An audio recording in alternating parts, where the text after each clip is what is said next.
दोस्तों आज का हमारा वीडियो है गैसलेस वेल्डिंग मशीन पर। गैसलेस वेल्डिंग मशीन के दो सबसे बड़े फायदे होते हैं। सबसे पहला फायदा कि हमें भारी भरकम सिलेंडर्स की जरूरत नहीं पड़ती है। यहां पे लोड होता है फ्लक्स कोड वायर जिससे हम वेल्डिंग करते हैं। और इसका दूसरा सबसे बड़ा फायदा यह है आप इस मशीन से बड़े जॉब्स तो वेल्डिंग कर ही सकते हैं, बट जो छोटे जॉब्स होते हैं जिनको कि हम आर्क वेल्डिंग से नहीं कर पाते हैं वो जॉब्स को भी आप इस मशीन की मदद से वेल्डिंग कर सकते हैं। और भी बहुत कुछ बताऊंगा इस मशीन के बारे में, वीडियो के एंड तक बने रहिएगा। यदि आप चैनल पर नए हैं तो चैनल को सब्सक्राइब कर दीजिए और नीचे दिए गए नोटिफिकेशन को ऑल कर दीजिए जिससे आपको पावर टूल से जुड़े नोटिफिकेशन आ सके। यह है रिलॉन कंपनी का मिग 160E। चलिए अब हम देख लेते हैं कि बॉक्स के साथ में हमें क्या क्या मिलता है। पूरे 1 किलो का फ्लक्स कोड वायर जिसका साइज है 0.8 mm, spanner, nozzle contact tip जिसका साइज है 1 mm, वेल्डिंग टॉर्च 7 फीट लंबी, earthing cable, user manual guide और मशीन के साथ में आपको मिलती है पूरे 12 महीने की वारंटी। यह है रिलॉन कंपनी की गैसलेस वेल्डिंग मशीन। सबसे पहले हम इसमें वायर लोड करेंगे, फिर हम देखेंगे इसके फीचर्स और स्पेसिफिकेशंस। तो यह है फ्लक्स कोड वायर जिसको हम लोग मशीन के अंदर लोड करेंगे। इसको भी जरा मैं खोल लेता हूं। यदि आप यहां पर देखेंगे तो डिस्क्रिप्शन भी लिखा हुआ है कि इसका जो साइज है वो है 8 mm और इसका वेट है 1 किलो। हमको यहां पे जो स्टिकर लगा है उसको भी निकालना है क्योंकि इसके अंदर लगा है हमारा वायर। मशीन में वायर लोड करने के लिए ऊपर की तरफ देके रखा है नॉब। यदि आप इसको पुश करेंगे तो ये वाला कवर खुल जाएगा। तो यहां पे जो आपको नट दिख रहा है इसको हम अंदर की तरफ प्रेस करेंगे और एंटी क्लॉकवाइज घुमा देंगे, ये बाहर आ जाएगा। फिर यहां पर एक प्लास्टिक का फ्लैंज है, इसको भी हम बाहर निकाल लेंगे। ये जो हमारा वायर का स्पूल था इसको हम लोड कर देंगे यहां पे रोलर में। ये देखिए अब मैं जरा आपको दिखाता हूं। ये जो हमारा वायर है वो यहां पर फिक्स था, तो यहां से हम इसको बाहर निकाल लेंगे। ये जो आपको मुड़ा हुआ वायर दिख रहा है इसको हम प्लायर की मदद से कर देंगे कट।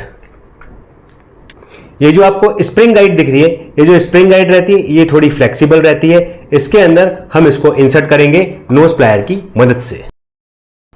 कुछ इस प्रकार से मैंने यहां पे इसको इंसर्ट कर दिया है। इसके बाद ये जो प्रेशर नॉब है इसको हम करेंगे नीचे और ये जो टेंशन आर्म है इसको हम करेंगे ऊपर। यहां पर मैं आपको एक इंपॉर्टेंट बात और बता दूं, ये देखिए इसको यदि आप एंटी क्लॉकवाइज घुमाएंगे तो ये बाहर आ जाएगा ये, और फिर यहां से हमारा रोलर बाहर आ जाएगा। यहां पे लिखा हुआ है 0.8 क्योंकि हमारा जो वायर है वो 0.8 mm का है। यदि आप इन फ्यूचर 1 mm का वायर खरीदते हैं तो भी यही रोलर में काम हो जाएगा। देखिए इसके ऊपर ग्रूव्स बने हुए हैं, ये है 0.8 mm का और ये 1 mm का। अब मान लीजिए कि आपके पास 1 mm का वायर है, तब फिर आप इसको बाहर की तरफ रखेंगे कुछ इस प्रकार से। 1 mm अगर आप लोड कर रहे हैं तो 1 mm बाहर की तरफ आना चाहिए, ये देखिए ऐसे। और यदि आप 0.8 mm कर रहे हैं जो कि अभी मेरे पास है, इसलिए मैं 0.8 mm वाले पार्ट को बाहर रखूंगा, ये देखिए। अब ये जो हमारा वायर था इसको हम आई की तरफ प्रेस करेंगे तो ये रोलर गाइड में से होता हुआ ये जो आपको ट्यूब गाइड दिख रहा है यहां से फिर हम इसको बाहर निकालेंगे। चलिए मैं इसको प्रेस करता हूं और नोज प्लायर की मदद से इसको मैं थोड़ा ट्यूब गाइड में अंदर भेजता हूं। ये देखिए मैंने इसको रोलर गाइड पर रखा और अब ये ट्यूब गाइड में इंसर्ट कर रहा है। आई होप कि आपको दिख रहा होगा। ये मैं इसको अंदर प्रेस किया और ये देखिए ट्यूब गाइड में जा चुका है। अब हम इसको आई की तरफ प्रेस कर रहे हैं। अब मैं वापस से इस टेंशन आर्म को कर दूंगा नीचे और ये जो हमारा प्रेशर नॉब था इसको मैं कर दूंगा ऊपर। अब मैं आपको थोड़ा आगे से दिखाता हूं, ये देखिए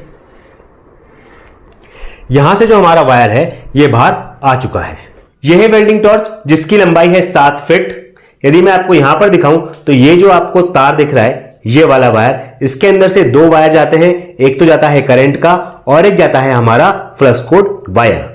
फ्रंट साइड पे ये जो आपको होल दिख रहा है इस वायर को हम इसके अंदर इंसर्ट करेंगे कुछ इस प्रकार से और फिर इसको हम क्लॉकवाइज घुमा देंगे। इसको फिट करने के बाद इसके बगल में आपको ये जो वायर दिख रहा है ये है करंट का। यहां पे आपको 2 होल दिख रहे हैं, इसको हम यहां पर फिक्स कर देंगे। अब हम वेल्डिंग टॉर्च के फ्रंट का पोर्शन समझ लेते हैं। ये जो आपको सिल्वर कलर का दिख रहा है ये है नोजल। यदि आप इसको क्लॉकवाइज घुमाएंगे तो ये खुल जाएगा। और ये जो आपको फ्रंट में दिख रही है ये है कॉन्टैक्ट टिप। हमें मशीन के साथ में आया था ये स्पैनर, इसकी मदद से हम इसको खोल लेंगे। ये है 0.8 mm की कॉन्टैक्ट टिप। कंपनी के साथ एक और कॉन्टैक्ट टिप आती है जो कि है 1 mm की। फिर नीचे की तरफ यहां पर आपको मिल जाता है ट्रिगर। जिसको प्रेस करने से हमारा यहां से वायर बाहर निकलेगा। चलिए अब मैं कर देता हूं मशीन को ऑन। अब मैं यहां से ट्रिगर को दबा के रखूंगा जब तक कि हमारा वायर बाहर नहीं आ जाता।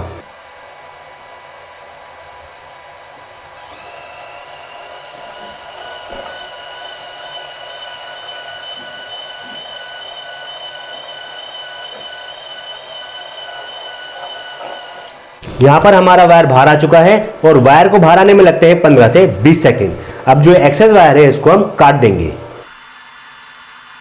तो सबसे पहले जरा मैं आपको कुछ वेल्डिंग करके दिखाता हूं, उसके बाद हम देखेंगे इसकी टेक्निकलिटीज। मैं यहां पर ले रहा हूं एंगल वेल्डिंग करने के लिए और मैंने इसमें लगा दी है अर्थिंग। इस वेल्डिंग का सबसे बड़ा फायदा यह होता है हमको बार बार टैप करने की जरूरत नहीं पड़ती है और ना ही रॉड इसमें चिपकती है, क्योंकि यहां पर हम वेल्डिंग कर रहे हैं फ्लक्स कोड वायर से। बिगनर्स भी बड़े आराम से इसको यूज कर सकते हैं। अभी मैं इसको एमरी पेपर से घिस लेता हूं, फिर आपको दिखाता हूं। ये देखिए फ्रेंड्स कितनी बढ़िया क्वालिटी आई है। और ये जो पीछे वाला पोर्शन बच गया है इसको भी हम जल्दी से वेल्डिंग कर लेते हैं। यहां पर हमारी प्रॉपर तरीके से वेल्डिंग हो चुकी है। अब मैं जरा आपको ग्राइंडर से फिनिश करके बताता हूं। ये देखिए आपको मालूम भी नहीं पड़ेगा कि हमने यहां पर वेल्डिंग करी है। अब आप इसके ऊपर पेंट कर लीजिए, आपका काम एकदम हाई क्वालिटी का दिखेगा। इस मशीन का मॉडल नंबर है MIG 160E और आप इस मशीन के साथ आर्क वेल्डिंग और गैसलेस वेल्डिंग दोनों कर सकते हैं। इस मशीन के अंदर ये जो वायर रोल है वो आप आधा किलो या फिर 1 किलो का लगा सकते हैं। अभी हमने यहां पर 1 किलो का लगाया है। जैसा मैं आपको बता चुका हूं कि इस मशीन के अंदर किसी भी प्रकार के भारी भरकम सिलेंडर की जरूरत नहीं पड़ती है, क्योंकि यह है गैसलेस वेल्डिंग। और फिर यदि मैं आपको पीछे की तरफ दिखाऊं तो यहां पर हमको मिल जाता है कूलिंग सिस्टम, जिससे आप मशीन को घंटों यूज कर सकते हैं, कोई भी दिक्कत आपको नहीं आएगी। फ्रंट साइड पे यहां पर आपको मिल जाता है 1.5 इंच का 3 डिजिट का बड़ा सा डिस्प्ले और यह है पावर इंडिकेटर और यहां पे देके रखा है एबनॉर्मल इंडिकेटर। मैं आपको जरा मशीन ऑन करके दिखाता हूं। अभी यहां पे शो हो रहा है एम्पेयर और यहां पर आप देख सकते हैं कि पावर की लाइट चालू है। ये जो येलो लाइट है ये है एबनॉर्मल इंडिकेटर। यदि आपकी मशीन में कोई गड़बड़ी होगी तब फिर ये इंडिकेटर ऑन होगा। फिर आप इस नॉब की मदद से एम्पेयर को कम ज्यादा कर सकते हैं अपने मेटल की थिकनेस की हिसाब से। मैक्सिमम जो इसका एम्पेयर है वो है 160। फिर यहां पर आपको मिल जाता है स्विच। जब हम गैसलेस वेल्डिंग करेंगे तो इसको रखेंगे हम MIG पे और जब आर्क वेल्डिंग करेंगे तब फिर हम इसको रखेंगे MMA पर।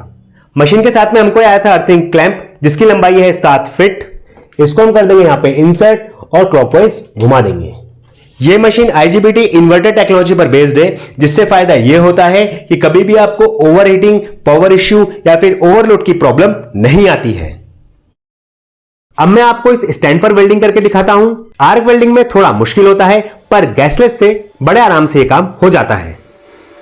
सिर्फ मैं यहां पर 2 टाके लगाऊंगा, एक तो लेफ्ट और दूसरा राइट पर। ये देखिए कितने अच्छे तरीके से वेल्डिंग हुई है। आप इस मशीन को घर के लिए भी यूज कर सकते हैं। अब मैंने यहां पर 4 mm मोटा लोहा लिया है, इसको हम वेल्ड करेंगे।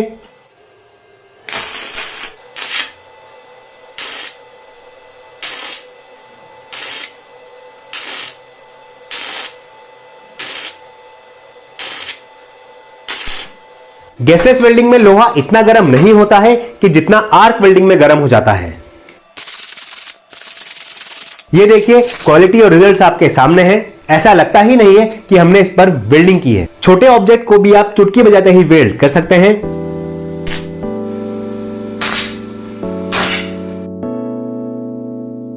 ये एक बहुत बढ़िया मशीन है, इसको आप प्रोफेशनल और होम यूज के लिए खरीद सकते हैं। इस मशीन का MRP है 16,000, मगर मैंने इसको अमेजोन से खरीदा है 10,990 रुपए में। इस मशीन का लिंक मैंने डिस्क्रिप्शन बॉक्स में देके रखा है, आप चाहें तो वहां से भी जाके इसको खरीद सकते हैं। तो फ्रेंड्स आज के वीडियो में बस इतना ही। Stay safe and keep watching.